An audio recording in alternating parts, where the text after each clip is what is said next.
नमो बुद्धाय।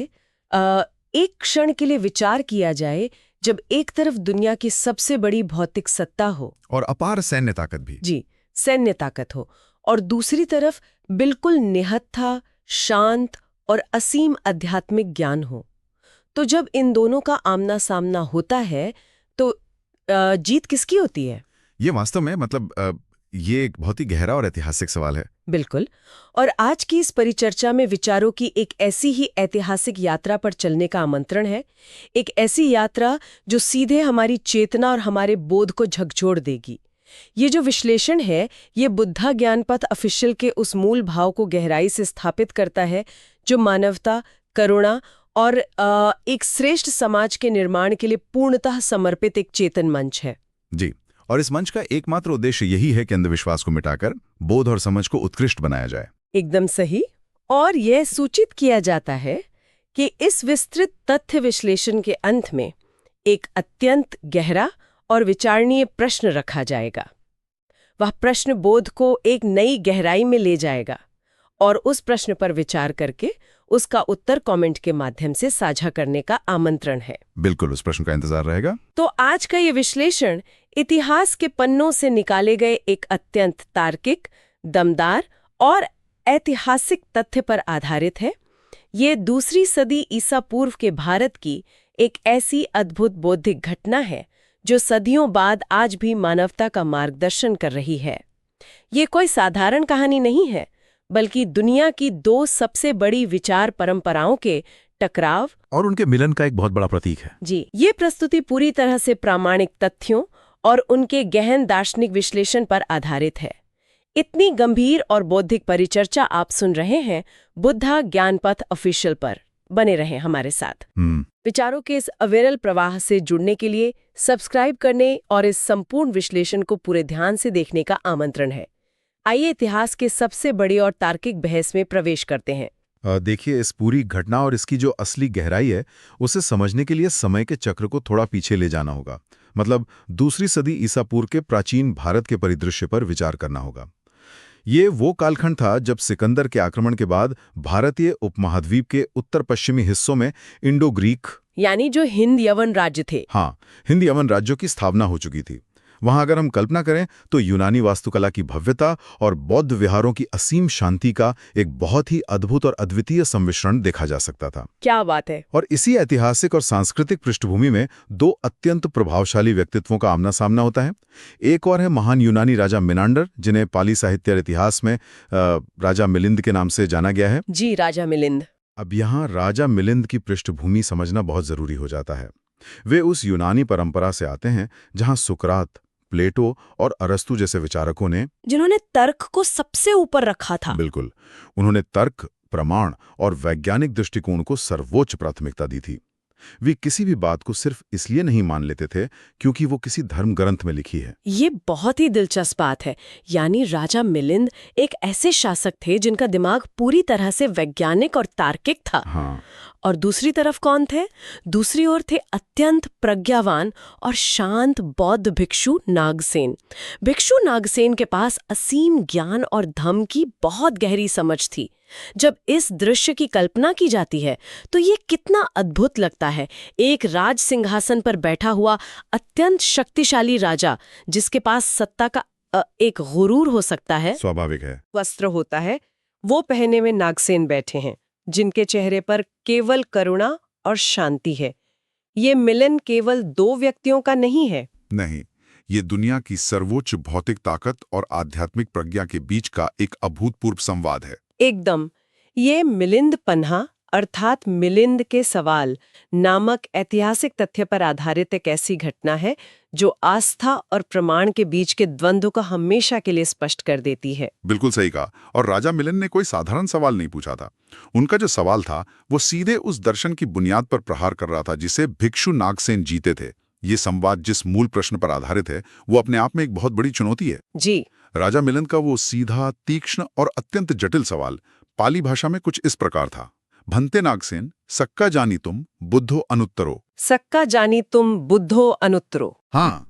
इसका अर्थ है, क्या यह जाना जा सकता है कि बुद्ध सबसे महान और सबसे ऊपर हैं? यहाँ राजा के शब्दों के चयन पर बहुत गहराई से विचार करने की आवश्यकता है।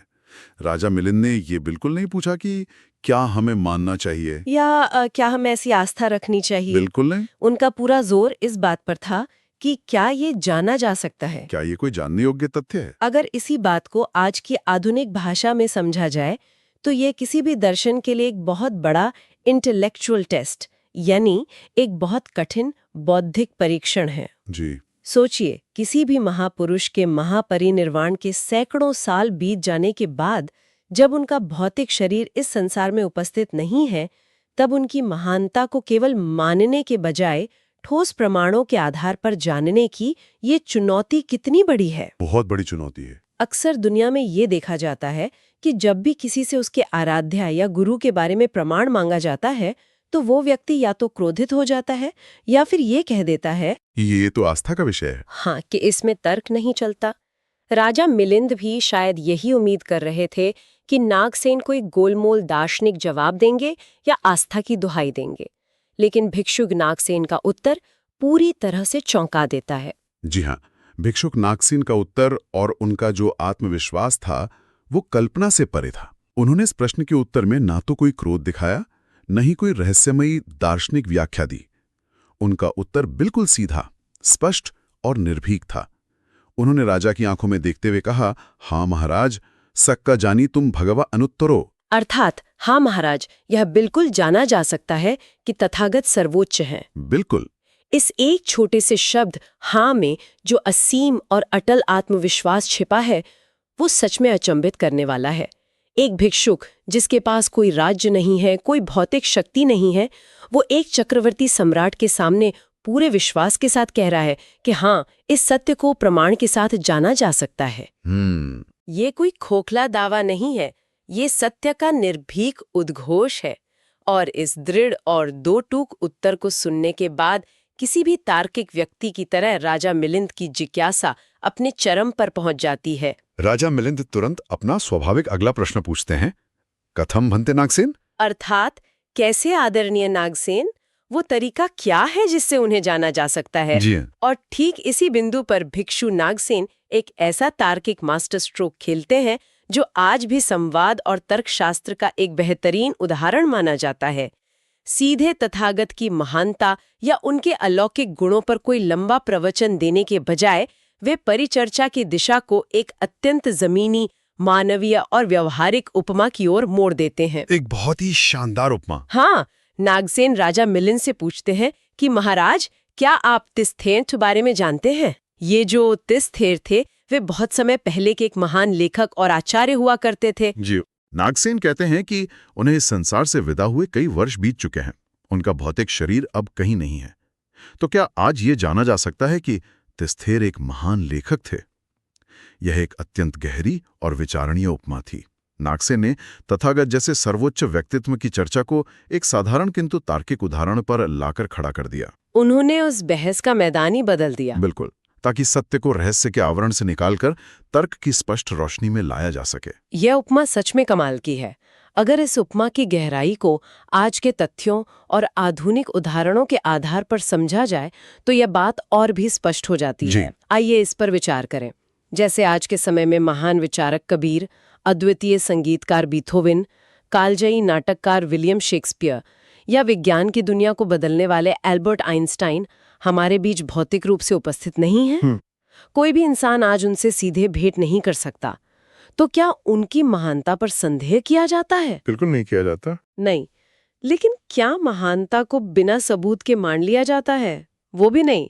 उनके पीछे छोड़े गए काम, उनके रचे गए अमर संगीत, उनके साहित्य, उनके नाटकों और उनके द्वारा स्थापित वैज्ञानिक सिद्धांतों के माध्यम से उनकी महानता को पूरी प्रामाणिकता के साथ जाना जाता है। एकदम सही। आइंस्टीन महान थे, ये जानने के लिए उन पर कोई अंध आस्था रखने की जरूरत नहीं है। उनका सापेक्षता का सिद्धांत ही उनकी महानता का अकाट्य प्रमाण है।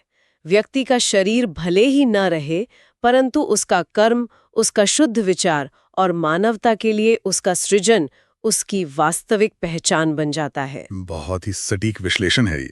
और सबसे मजे की बात यह है कि राजा मिलिंद भी इस तर्क को तुरंत समझ गए। इस जमीनी उपमा को सुनकर राजा मिलिंद ने खुद उत्तर दिया, लिखेन भन्ते। अर्थात उनके लेखन से। हाँ, ये बहुत महत्वपूर्ण है कि नागसेन ने राजा को कोई सीधा उत्तर रटाया नहीं, ये राजा मिलिंद का स्वयं खोजा गया समाधान था। नागसेन ने अपनी बुद्धिमत्ता से राजा को उसी सत्य तक पहुंचा दिया जिसे वे समझना चाहते थे। कमाल का संवाद है ये। यह स्पष्ट हो गया कि किसी भी व्यक्ति का वास्तविक परिचय उसकी असली पहचान, उसका कार्य और उसका योगदान ही होता है। शरीर अनित्य है, वो नष्ट हो जाता है, लेकिन विचार और कार्य शाश्वत बन सकते हैं। जब राजा मिलिंद इस तार्किक निष्कर्ष पर पूरी तरह से सहमत हो जाते हैं, तब भिक्षु नागसेन इस परिचर्चा के सबसे गहरे बिंदु, इसके चरम या क्लाइमैक्स को स्थापित करते हैं। और वो क्लाइमैक्स इतना गहरा है कि उसे समझने के लिए बहुत ही ठहरे हुए बोध की आवश्यकता है। नागसेन अत्यंत शांति और प्रज्ञा के साथ कहते हैं, एमेव खो महाराज, यो धम्मम पसति सो भगवंतम पसति, धम्मो ही महाराज भगवता देसियो। इसका सीधा सा अर्थ है, ठीक वैसे ही महाराज, जो धम्म को देखता है वो तथागत को देखता है, क्योंकि धम्म तथागत द्वारा ही सिखाया गया है। यहाँ इस कथन में प्रयुक्त देखने शब्द का, जिसे पाली भाषा में पश्यति कहा गया है, उसका गहन विश्लेषण अत्यंत आवश्यक है। यह केवल भौतिक आंखों से किसी ग्रंथ के पन्नों को पढ़ना भर नहीं है। पश्यति का बहुत गहरा अर्थ है। जी, इसका अर्थ है धम्म को समझना, उसे जीवन की कसौटी पर परखना और सबसे महत्वपूर्ण उसे अपने व्यक्तिगत अनुभव में उतारना।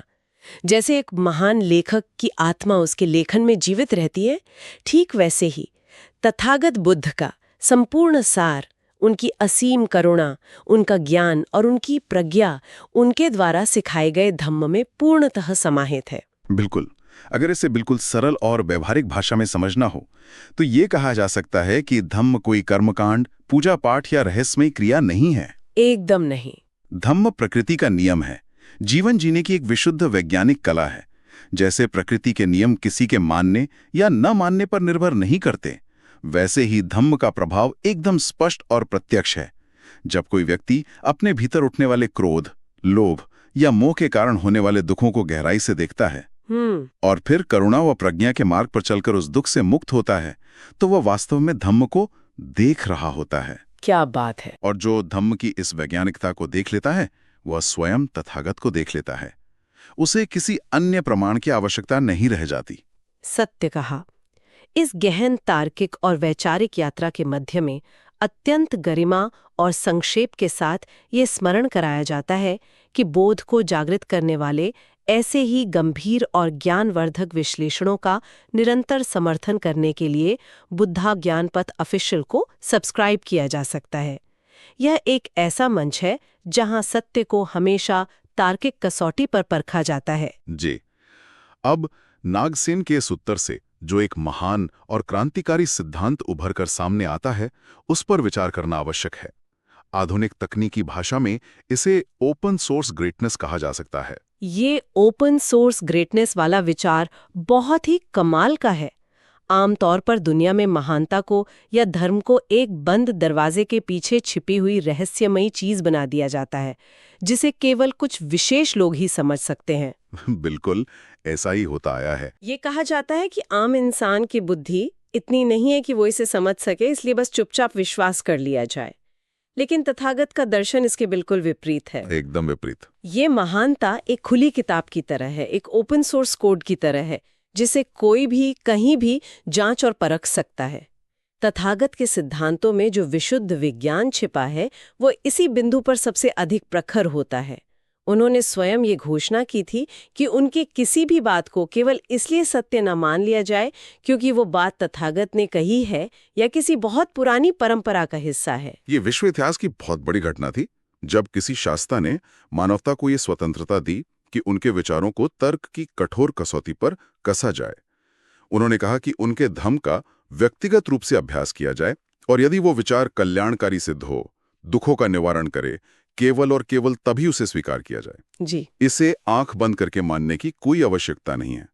यह बौद्ध दर्शन का वो महान और अद्वितीय सिद्धांत है जिसे एहिपसिको कहा जाता है। एहिपसिको यानी आओ और खुद देखो। ये सिद्धांत अपने आप में कितना मुक्तिदायी है। ये किसी भी प्रकार की अंधभक्ति, मानसिक गुलामी, रूढ़िवादिता या बिना सोचे समझे मान लेने की प्रवृत्ति को पूरी तरह से खारिज करता है। ये वैज्ञानिक सोच, अनुसंधान और व्यक्तिगत अनुभव को सर्वोच्च स्थान देता है।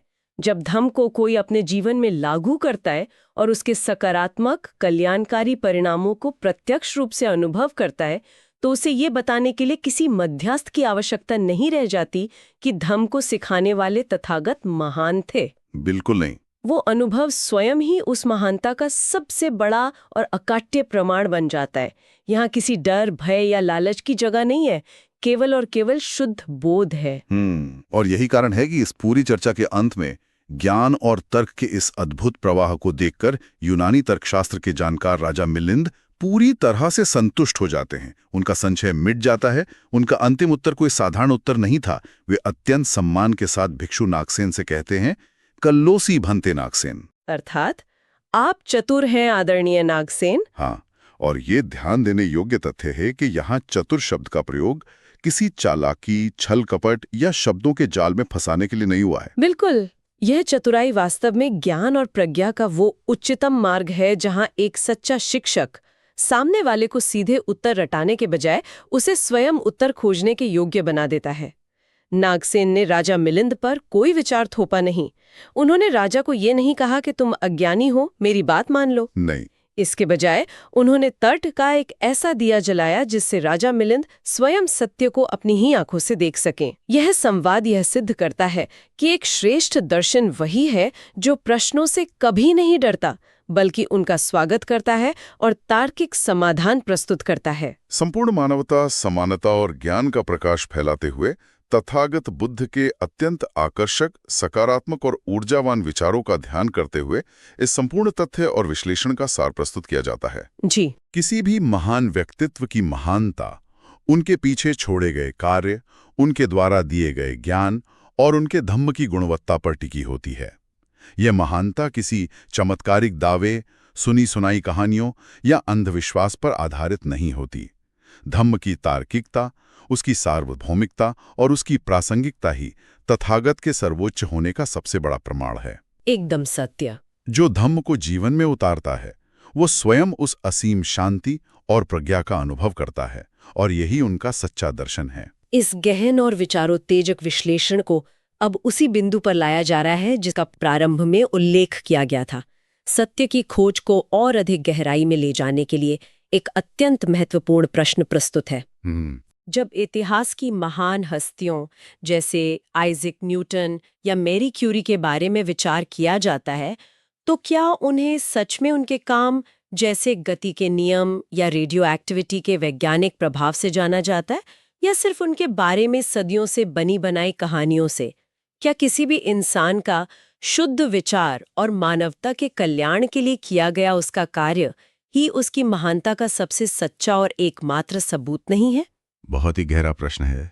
इस वैचारिक प्रश्न का उत्तर अपनी स्वतंत्र समझ और बोध के अनुसार कमेंट बॉक्स में अवश्य साझा किया जाए। जी। समाज को निरंतर आगे बढ़ाने और अज्ञानता के अंधकार को मिटाने का बुद्ध ज्ञान पथ ऑफिशियल का एक अत्यंत पवित्र उद्देश्य है।